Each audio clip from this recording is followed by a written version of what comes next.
Et bonjour Green Flag! Bonjour à tous et bienvenue dans Green Flag, le podcast qui décrypte la crise écologique et sociale. On est Bonjour. vraiment heureux, on est vraiment heureux de vous retrouver pour ce 7e épisode. Aujourd'hui, on va parler d'un sujet qui nous concerne tous au quotidien. Et cela lorsque l'on jette un emballage, que l'on achète un vêtement, ou que l'on remplace un appareil électronique. On va parler de ce que l'on fait de nos ressources et surtout de ce qu'on pourrait en faire, et bien sûr autrement. Le modèle économique qu'on suit actuellement, on l'appelle plus généralement l'économie linéaire, c'est-à-dire qu'on extrait, qu'on fabrique, qu'on consomme et qu'on jette. C'est simple, c'est efficace à court terme, mais c'est aussi un modèle qui épuise les ressources de notre planète à vitesse grand V. Et face à ce constat, que tu as très bien évoqué, une autre logique émerge depuis plusieurs décennies, l'économie circulaire. Qu'est-ce que c'est? C'est en fait une économie où il n'existe pas de déchets, seulement des ressources mal utilisées. Donc en fait, plutôt que de jeter, on répare. Plutôt que de détruire, on réutilise et plutôt que d'extraire encore des ressources, on recycle et c'est ce qu'on a déjà dans la mesure du possible. Et tout ça, ça a l'air très beau, mais c'est vrai que parfois on peut se demander si c'est vraiment possible à grande échelle. Est-ce que cette économie dite circulaire peut vraiment remplacer notre modèle actuel dit linéaire? Et quelles sont vraiment ces limites de, ce modèle circulaire?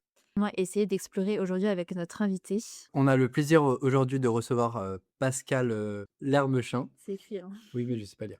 Responsable pédagogique à Centrale Supélec, professeur en développement durable, conférencier, secrétaire général de la Cravate Solidaire, Une très belle association. associé chez Team for Planet et Shifter. Pascal, bonjour et merci d'être avec nous. Enchanté, merci de l'invitation.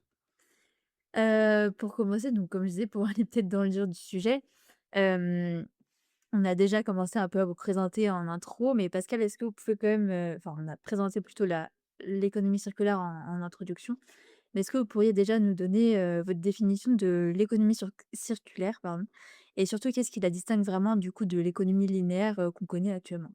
Mmh. Alors il y a une grosse différence.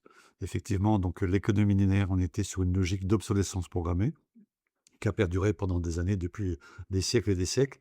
Et l'économie circulaire, c'est un pivot qui est important, qui est initié avec la loi AGEC, avec toute la loi précédente qu'il y a eu, et qui consiste à entrer dans une forme de circularité et à faire en sorte que on applique un meilleur recyclage des déchets, on applique effectivement de l'économie de la fonctionnalité, qu'on applique de l'écologie industrielle territoriale.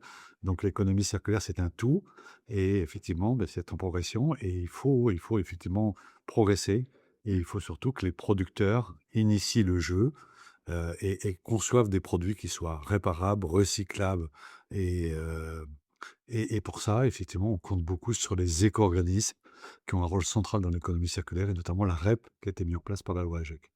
Justement, du coup, enfin, en parlons un peu plus de ce sujet en détail. Dans notre quotidien, le déchet, c'est quelque chose qu'on met, à la poubelle et en fait, on ne sait pas trop ce qui se passe, juste on n'en veut plus, on ne sait Mmh. pas ce qui se passe derrière. Mmh. Mais c'est vrai qu'en économie circulaire, justement, cette notion de déchet est quand même assez différente. Oui, On la voit assez très différemment. différente. Et justement, donc, pour revenir à cette notion de déchet, qu'est-ce qu'un déchet au sens de l'économie circulaire?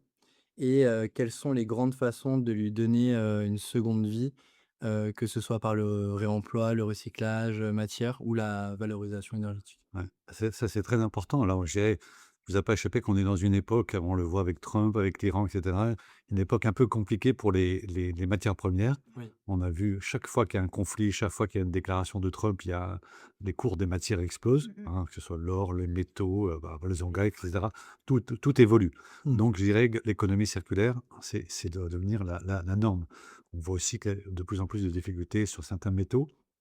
Donc, je dirais, quand on a un déchet, il faut avant tout éviter de l'enfouir, éviter de l'incinérer et rentrer dans un cycle de circularité, et faire en sorte que les matières, les matériaux puissent être réutilisés. C'est ça le principe de base, hein. Le premier, c'est de pouvoir réutiliser, de réinjecter tout ce qui est plastique, métaux, et cetera, de les réinjecter pour refabriquer de nouveaux produits.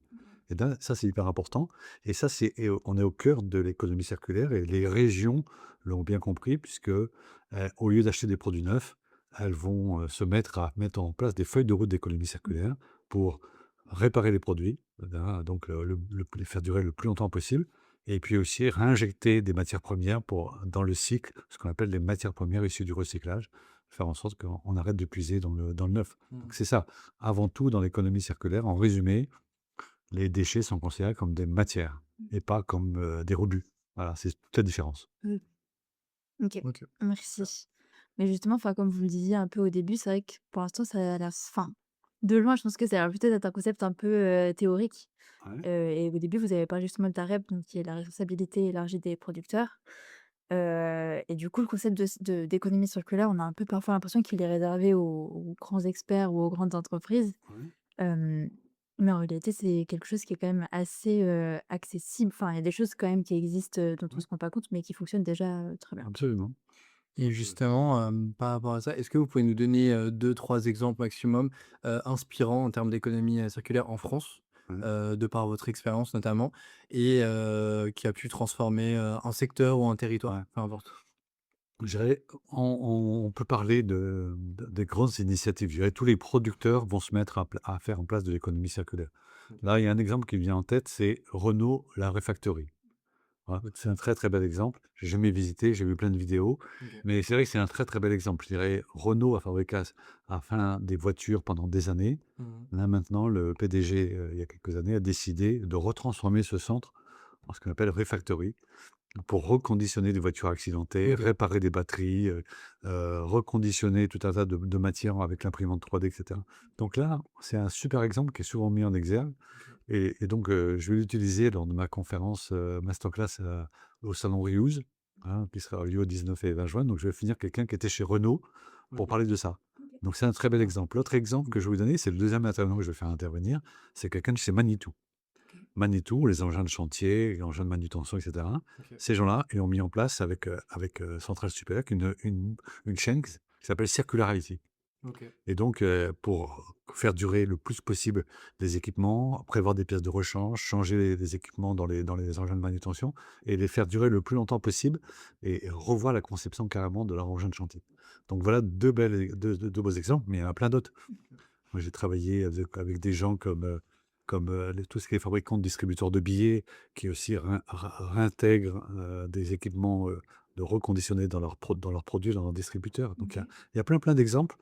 Bien souvent, les gens sont freinés par, se disent: «Ah, je préfère mettre du neuf que de reconditionner». Il suffit qu'ils goûtent un petit peu et après, ils y vont et c'est pour ça que la REP est hyper important OK. et il faut que les éco-organismes soient au cœur de tout ça et initient de Mmh. plus en plus, c'est dans leur objectif. OK. OK. Mais justement, d'après vous, enfin, d'après votre expérience, c'est quoi un peu les obstacles qu'on voit, Pour l'économie Ouais. circulaire, les obstacles, c'est que les gens sont pas forcément ils préfèrent faire du neuf, ils ont toujours fait du neuf. Ils ont toujours dit: «Bah, je vais produire». Le cycle, linéaire, je Ouais. produis, je consomme, je jette, a souvent été la norme. Oui. Oui. Donc pour imaginer autre OK. chose, bah, il faut Oui, clairement se ça a l'air un projeter peu, se dire: ouais. «Ah ben je peux réutiliser, mais qu'est-ce que va dire mon client si je mets un reconditionné?» et cetera. Mais ce qu'il faut savoir, c'est que le reconditionné va devenir, dans les années, en 2030, quand on achètera un bien, on achètera, 1 fois sur 2 un Ouais, reconditionné, 1 ça fois va sur devenir 2 un la neuf. norme. Mmh. Donc ça va devenir la norme Ouais. et on peut plus se permettre de consommer, de prélever autant extraire autant de matière qu'on le faisait jusqu'à Oui, présent. Oui, c'est clair. Donc ça va devenir, petit à petit, ça va s'imposer comme Ouais. étant et ça va se mettre en place surtout, il faut que ça se mette en place vite Oui. dans le bâtiment. Parce que là où c'est là où C'est il y a vrai. le plus de déchets. Voilà, c'est C'est vrai un que gros enjeu dans le bâtiment durable. finalement, ça a l'air d'être un sujet qui est assez complexe et je pense que c'est ça aussi qui freine un peu, les entreprises à y aller, mais dans tous les cas, à un Ouais. moment, va falloir, y aller, quoi. Voilà, c'est un peu une volonté un peu de tout le monde, hein, de se dire: «Beh, au lieu de prélever, je réutilise des pièces, je les requalifie» et cetera. Moi, je l'ai fait avec plein de producteurs. Ils sont super heureux après Ah là, bah oui, quand ils l'ont fait, c'est clair. hein. OK. Quand je l'ai fait sur des bandes de photomaton, par exemple, les gens, ils se sont dit: «Beh, je vais prélever des pièces. Ah oui, tiens, ça marche» et cetera, Bah ils oui. disaient: «Ça me fait une économie», Ouais, c'est clair. voilà. Donc En heu termes de coût, ouais, donc c'est heu vraiment et top. puis il y a de ressources pour la Mmh. planète, voilà. Bah, d'où l'intérêt de notre podcast de sensibiliser sur ces enjeux-là et puis justement d'essayer de faire changer les mentalités pour qu'après ça soit intégré, pour les gens et notamment en entreprise. Du coup, là, on va passer, directement aux limites. Donc vous en avez un peu parlé, Hein. donc par rapport, donc au Tout changement de mentalité, ouais, les obstacles, par rapport au neuf. Mais du coup, on va essayer de voir donc voilà, les différentes, limites liées à la circularité. D'après vous, quelles sont donc ces limites aujourd'hui que vous pouvez voir dans l'économie circulaire? Est-ce qu'on peut vraiment recycler à l'infini? Et est-ce que, l'économie circulaire peut vraiment compenser, enfin, pour justement correspondre à notre mode de consommation actuel. On n'aura pas le choix. Ok. On n'aura pas le choix. Parce que globalement, parce qu'on a des signaux, des warnings un peu partout, Oui, oui. qui nous dit on va manquer de cuivre, on va manquer d'aluminium, on va pas rester Ouais. le lithium, etc. Ouais. Donc on n'a pas le choix. Donc j'irai, c'est déjà en route. Mm. J'irai, l'économie circulaire, elle correspond à la loi AGEC, etc., à un certain nombre de lois, à la feuille de route d'économie circulaire. Ce qu'il faut savoir, c'est qu'actuellement, tout le monde initie des feuilles de route d'économie circulaire. Ça Ok. se fait on a parlé juste avant des producteurs qui Ouais. l'initient, Mm. mais dans les territoires aussi. Les territoires, les régions, les collectivités locales mettent en place localement des feuilles de route d'économie circulaire. Alors, c'est quoi une feuille de route d'économie circulaire pour une région? C'est simple. C'est travailler sur quelques REP les plus emblématiques. La REP sur les D3E, la REP sur le textile, la REP sur les batteries, la REP sur le bâtiment. Voilà. Travailler sur quelques REP où les gisements sont intéressants et les collectivités se disent, pour gagner en ressources, ou minimiser mes ressources et en bilan carbone, Mm. il va falloir que je mette en place sur mon territoire des boucles d'économie circulaire. Ok. On a perdu la bataille du neuf, tout est fabriqué en Chine ou ailleurs, Ouais, c'est et clair. il faut qu'on gagne la bataille du reconditionné. Ouais. Donc les régions se mettent en ordre de marche, elles appliquent des feuilles de route d'économie circulaire, elles identifient pour chacune des rêves que je viens de citer des acteurs, Mm. et elles vont se dire, ben voilà, il va falloir réparer, reconditionner, tester, faire de la deuxième choix, etc. Ok. Donc c'est ce qu'on appelle les feuilles de route d'économie circulaire, et tout le monde le met en place. Et c'est super intéressant à l'échelle d'un territoire. Ouais, Donc voilà comment ça se met en place, tout simplement. finalement, on ne met pas beaucoup en valeur, je trouve. On ne le met pas beaucoup en valeur parce qu'on ne le voit pas, mais si vous regardez chacune des régions, ils ont tous des documents, feuilles de route d'économie circulaire, Ok. qui est déployé. Il suffit de le regarder, après on ne le voit pas Oui, forcément, c'est ça. ouais, mais ça va transformer le territoire. Donc sur chacun des secteurs que je vous ai indiqués, les collectivités vont essayer de faire venir des acteurs, hein, pour réparer des ordinateurs, l'autre pour reconditionner des batteries, ou pour travailler sur les biodéchets, ou pour travailler sur plein de choses. Donc voilà. Donc ça va se mettre en route et on va avoir des feuilles de route niveau national qui vient de l'État et qui vont déployer dans le territoire. Donc on va avoir des feuilles de route d'économie circulaire dans les territoires, on va avoir les plans de prévention et d'éco-conception pour les producteurs qui vont mettre en place tous les principes de l'économie circulaire. Donc ça fait une espèce d'entonnoir, tout le monde est obligé d'y aller. Et vous trouvez du coup que la France, on est plutôt précurseur en Europe, enfin, qu'on est plutôt bien parti dans ce phénomène de circularité, ou on est peut-être plutôt en On est, avance, plutôt en retard? non, on est bien. Le Ok. taux d'économie circulaire en France est à 20%, donc il est bien. On a du retard par rapport aux Pays-Bas qui sont à 30%, mais eux ont déjà imaginé le bâtiment durable qu'on peut déconstruire à la fin quand il arrive en fin de vie. Donc, mais on est dans les trois, quatre premiers dans l'économie circulaire en Europe. Ok. Il y a les pays du Nord qui sont plus en avance, Ouais. mais il y a les pays de l'Est qui sont très très loin, hein. Donc, Oui, oui. voilà, l'Espagne qui est à la Espagne, moitié. Donc, je dirais Mm. globalement, on a une bonne économie du recyclage et d'économie circulaire en France, donc il faut aller encore plus loin Ouais, faut qu'on et aille. travailler sur le bâtiment durable. Ok, parfait. Bah, du coup, ouais, merci. Là, on va parler on peut appeler un tabou, même avec, donc, de toute façon, on l'a dit, avec une économie, circulaire, parfaite, qui n'existe pas encore.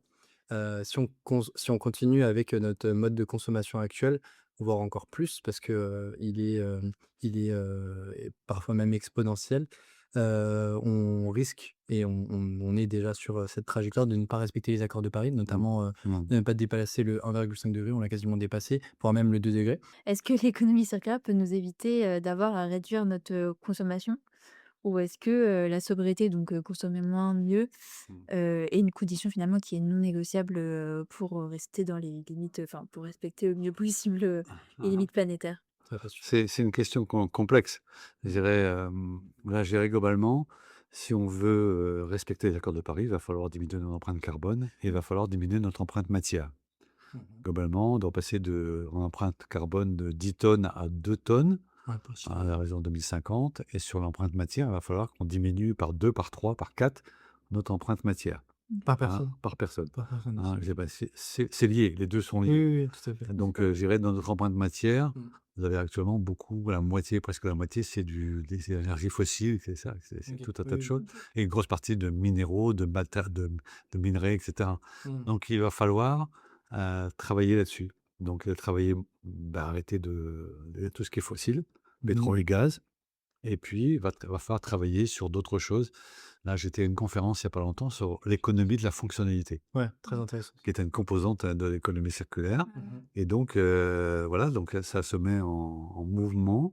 Le gros principe, c'est de dire arrêtons d'acheter un bien, parce qu'on a tous des biens qu'on utilise, peut-être pas les ordis, mais Genre des une richesse, perceuses, quoi, des ouais. perceuses, etc. Ouais, qu'on s'en Et sert une travaillons, fois. sur à l'économie de la fonctionnalité. Un Mmh. exemple. Avant, dans les bureaux, un peu partout, on avait tous à côté de notre bureau une petite imprimante plastique, merdique, etc. Maintenant, économie de la fonctionnalité, on a tous au bout de notre Ouais, couloir une imprimante une réactive. super imprimante perfectionnée, etc. Bon, il faut faire quelques mètres pour aller chercher sa photocopie. Mais vous voyez l'évolution. Cette grosse imprimante perfectionnée n'a pas été achetée par l'école, elle a été louée. OK. Enfin, louée au nombre de copies, etc. etc. Donc, vous voyez, on ressort de l'économie de la fonctionnalité, qui était une des composantes, c'est ça. Mmh mh. Ne plus avoir chacun sa petite imprimante merdique sur le bureau, mais avoir une grosse imprimante perfectionnée avec un compteur et faire en sorte que on n'imprime plus en couleur, on imprime en noir et blanc, on limite ses photocopies, etc. C'est ça l'économie de la Ouais. fonctionnalité. Voilà, c'est de changer nos comportements, c'est de plus acheter nos pneus, mais les louer, voilà. Donc là, l'intérêt, c'est que le producteur, il va avoir tendance à faire durer son produit le plus longtemps possible. Ouais, Pour le louer le plus longtemps possible, donc on est vraiment dans le gain d'économie de matière, voilà. OK. Donc et ça passera aussi par ça, l'économie de la fonctionnalité et la sobriété, ouais. acheter moins, Ouais, réduire sa consommation. réduire sa consommation Mais automatique. d'après vous, enfin moi je sais pas ce que vous en pensez, mais j'ai l'impression que quand même justement avec la Covid, pardon, j'allais dire le Covid, la Covid, Ouais. et le confinement, il y a quand même eu aussi justement, comme je le disais tout à l'heure, une prise de conscience par rapport au fait qu'on est très dépendant en termes de matières premières et de Ouais, production, ouais. des autres pays. Et j'ai l'impression qu'à partir de là, il y a quand même eu une prise de conscience là-dessus et que les gens, pardon, se sont aussi plus tournés vers, une production plus éthique ou plus locale. Oui, c'est pas encore la norme, Oui, non, mais oui, c'est c'est ça. pas encore la norme. Il y a des gens Mais qui ça serait commencent effectivement à se dire: «Bon, on n'aura pas le choix», Ouais, mais il va falloir l'expliquer, enfin ça de toute façon, je dirais, pour être on n'aura pas le choix compétitif. vu le coût. Quand vous voyez le cours des matières, métaux précieux, matières premières et cetera, ferreux, non ferreux, ça explose. Mmh. Donc je dirais mécaniquement, les gens, vous voyez partout maintenant, toutes les applications qu'on a pour faire de la deuxième main, Vinted, Oui, BlaBlaCar, c'est vrai. Covoituré, enfin voilà, donc ça va devenir la norme, donc on va oui, bah, ou des systèmes de location de plateforme, qui louent tout, enfin plein de choses, donc tout ça va devenir la norme et je dirais globalement, les gens vont s'y mettre, ils n'auront pas le choix. Ah bah, non. Puis on n'aura pas le choix parce que des enjeux géostratégiques vont se démultiplier, Ouais, ça va s'accentuer, donc il va y avoir des pressions de plus en plus fortes. Vous voyez, si, Trump dit un truc un jour, le lendemain, il dit l'inverse, mais ouais. voilà, ça va y avoir des tensions, sur les minerais du Groenland et cetera, donc voilà. Donc on n'aura pas le choix. OK. Et justement pour rebondir sur ce que vous venez de dire, du coup, on voit que là, pour respecter donc les accords de Paris, mais également, essayer de rentrer un peu sous les seuils des 9 limites planétaires qu'on a exposées, lors des épisodes précédents, on voit qu'on est vers, donc une transition énergétique, vers une électrification, de Ouais, l'économie, ouais. pour justement remplacer ces énergies fossiles. Mais est-ce que du coup ça pose pas, enfin, la réponse est dans la question, mais, ça pose pas une problématique justement de ressources vers, les terres rares?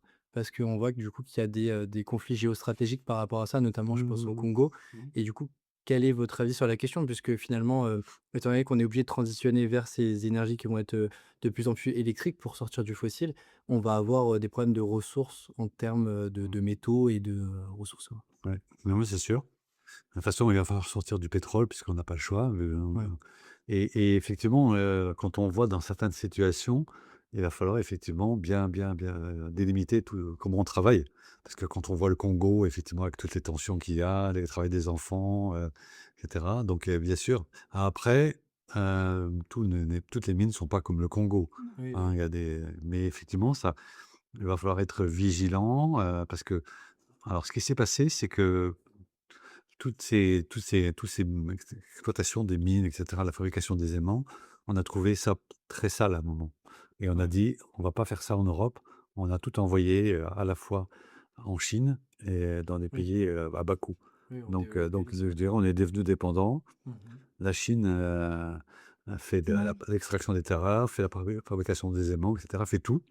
Donc nous, on est un peu dépendant de ça. Donc je dirais globalement, bah, et c'est sûr que ça induit des problèmes de sécurité, de Mmh. santé, de pollution, des nappes phréatiques, de l'air, et cetera. Donc c'est sûr qu'il faut que ça soit d'un point de vigilance Mmh. et voilà, il faut qu'on soit très, très, il faut définir effectivement des métaux propres, des Mmh. zones métaux propres, absolument. Plus propre. Le propre. OK, ben, on arrive déjà à notre dernière question et c'est vrai qu'on essaye un peu de finir nos épisodes sur une note un peu, positive, et qui, inspire les gens aussi un peu à agir. Parce que bon, comprendre c'est bien, mais c'est vrai qu'agir c'est quand même mieux. Exactement, c'est vraiment beau. Du coup, si vous deviez nous donner, 3 leviers, ça peut être un, ça peut être 2, ça peut être, allez 4, soyons fous, pour accélérer la transition vers une économie, circulaire en France, que ce soit au niveau réglementaire, économique dans les entreprises ou même au niveau des citoyens, des collectivités. Hem et qu'est-ce que ça serait? Et qu'est-ce que, à notre échelle en tant que citoyen, par des petites actions, on peut faire, justement pour changer, ce paradigme, d'économie, linéaire slash, capitalisme? Ah, c'est une vaste question. Oui, c'est vaste. Mais c'est la dernière, donc il faut, Donc, alors, déjà, je pense qu'il faut qu'on agisse tous. Déjà, alors, à pas rester dans son coin, Oui. à dire, voilà, je me morfonds, je suis éco-anxieux, et cetera. dépression. Dépression, burn-out, ça va plus. Il faut se mettre dans une association pour partager, discuter, et cetera. Ouais. Moi, je l'ai fait. OK. J'ai adhéré à Team for the Planet. Ouais. Team for the Planet, Très belle c'est asso. très bel assaut. Moi, Mmh. je suis actionnaire à Team for the Planet. J'ai investi dans des structures. Et ce qui donne espoir, c'est de voir toutes les technologies qui sont développées par Team for the Planet. Des clims avec de l'eau, des peintures à base de coquilles d'huîtres qui renvoient la lumière, qui empêchent de mettre des clims ou qui évitent de mettre des gaz réfrigérants à l'intérieur. Donc voilà, ce que j'aurais comme conseil, Mmh. c'est de se rapprocher d'une association comme ça. Il y en a certains, et d'en parler autour de soi et puis de se regrouper. OK. Voilà. Parfait. Ça, c'est. Et puis, ça, c'est la première chose, ne pas rester tout seul, de se regrouper. Deuxième chose, c'est la loi, il faut mettre la pression sur les éco-organismes. OK. Très, très fort, hein. Il faut qu'ils arrivent à respecter leur objectif parce que l'État a dit maintenant, c'est les éco-organismes, il faut qu'ils respectent. Là, on a vu encore, Ray Fashion qui s'est fait condamner à plusieurs dizaines de millions d'euros pour non-respect. Il faut que l'État soit très, très ferme. Est-ce que vous pouvez juste Oui, rappeler ce que c'est un c'est éco-organisme pour Oui, un nos éco-organisme, auditeurs? un éco-organisme, c'est ce qui a été défini avec la loi AGEC, et même avant. Tous les producteurs se regroupent, délèguent leurs responsabilités dans une structure qui s'appelle un éco-organisme, qui est agréé par l'État, par la CIFREP, OK. pour une période de 6 ans. Et donc, toutes les responsabilités des producteurs sont remises dans cette structure éco-organisme. OK. Et donc, ils sont chargés de la collecte jusqu'à la fin de vie du produit, en passant par le remploi, etc., la communication. Donc, ils ont un rôle central. Mmh. Donc, actuellement, bah, c'est pas moi qui le dis, c'est les rapports de la Cour des comptes, le Sénat dit que ces éco-organismes ne respectent pas leur objectif. OK. Donc, il faut les sanctionner, ce qui n'est pas le cas. Donc, si on dit les éco-organismes sont au cœur de l'économie circulaire et qui ne remplissent pas leur objectif, ben, il faut des sanctions, des pénalités, etc. Donc, voilà, il faut agir à ce niveau-là. OK. Voilà. Donc, je dirais 2 raisons. Et puis, il faut faire évoluer le comportement de chacun, mettre en avant le reconditionné, dire que c'est bien. C'est déjà le cas avec des plateformes comme Back Market ou il y a des choses comme Mmh. ça. Donc, aller beaucoup plus loin. Mmh. Et puis voilà. Et puis sensibiliser nos citoyens sur les enjeux, le fait qu'un jour, ben, on va manquer de cuivre. Ouais. Donc, voilà, que c'est pas, on peut plus extraire des quantités, des millions, des milliards de tonnes qu'on peut Ouais, extraire. c'est sûr. Donc faire de la sensibilisation dans les écoles, et cetera, donc informer. Voilà un petit peu, quelques quelques plans, quelques pistes. OK. Voilà. Merci beaucoup et puis, bah, C'est merci beaucoup pour cet échange, c'était très intéressant. Je pense que ce qui est assez frappant, c'est qu'au final, on a un peu, comme je le disais, tendance à croire que l'économie circulaire, c'est utopique, assez compliqué à mettre en place, mais au final, c'est quelque chose qui existe déjà et qui fonctionne, Ouais, bien déjà sûr. très bien et pas juste en France, hein, parce qu'on a quand même beaucoup parlé de la France, mais c'est vrai que dans d'autres endroits du monde, c'est déjà quelque chose qui est déjà bien en place. Yes et du coup, ce qu'on retient un peu de cet épisode, pour conclure, c'est, d'abord que le déchet n'est pas une fatalité en soi et que derrière chaque objet que l'on jette, il y a une, ressource qui pourrait être, réutilisée ou réparée, recyclée ou même valorisée Ouais, autrement et ça, c'est un changement de paradigme, de toute façon, vous l'avez dit, ouais, qui est tout à fondamental. fait. Absolument. C'est, une évolution. C'est vrai que Souvent, le déchet, on l'a jeté, on ne voulait pas le voir. Hein, pendant des années, on l'incinérait, on l'enfouissait, etc. Et là, maintenant, on revoit tout ça. Et la norme, ça va être de recycler. Et l'exception, ça va être d'enfouir. Ouais, Ouais. ouais, ouais. Voilà, donc c'est ça qui Franchement, est je suis super d'accord. intéressant. Donc on a un changement en quelques dizaines d'années de paradigme complètement très, très fort. Donc voilà. Donc vive l'économie circulaire et puis après, let's go! Et bah, très bien. Bah, merci beaucoup. Dans le prochain épisode, on continuera d'ailleurs d'explorer les solutions concrètes de la transition. Donc, restez avec nous. Et à très bientôt. T'as pas dit ta petite phrase? Mince. Et si cet épisode vous a plu ou vous a appris quelque chose, partagez-le autour de vous. C'est le plus grand soutien que vous pouvez nous faire. Et à très bientôt. Merci beaucoup et merci beaucoup, Bastien. Merci à beaucoup. pour l'invitation. À bientôt. Merci. À bientôt. Et surtout, ne soyez pas un red flag, écoutez Green Flag.